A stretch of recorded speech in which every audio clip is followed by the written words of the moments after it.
Hello बच्चों, चलिए प्रश्न को देखते हैं। कह रहा है कि बिंदुओं का स्थान निर्धारित लोकेट कीजिए और बिंदु का निर्देशांक दिया गया है 1, -1, -1, 3।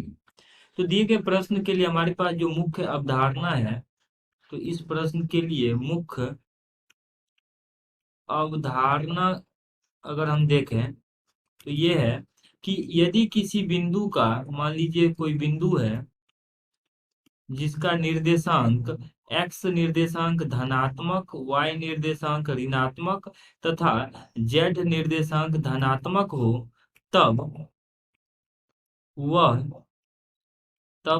बिंदु चौथे अष्टांश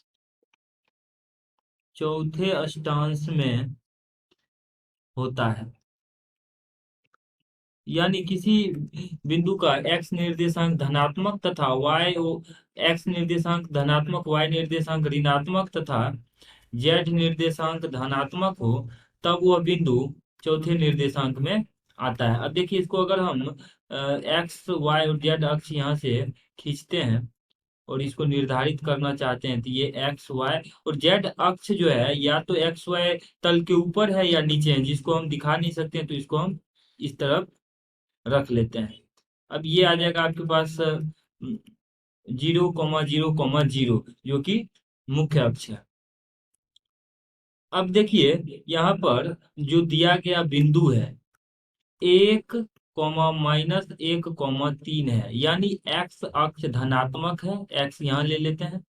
y अक्ष ऋणात्मक है, तो y अक्ष ऋणात्मक हमने यहाँ पे y को आगे बढ़ाएंगे तो इस तरीके से ये x है, तो ये x, ये ऊपर का जो अक्ष है y है, तो ये हम y डैश इसको मान लेते हैं। y -1 है, तो -1 मान लीजिए यहाँ पर रहा होगा।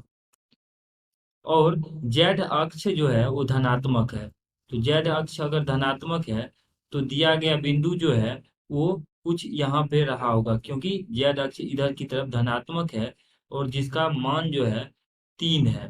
तो ये हम कह सकते हैं कि ये जो बिंदु है 1, -1, 3, ये चौथे अष्टांश में है और इसका जो निर्देशांक है 1, -1, 3 है। आशा करते हैं कि इस प्रश्न का हल आपको समझ में आया होगा। धन्यवाद।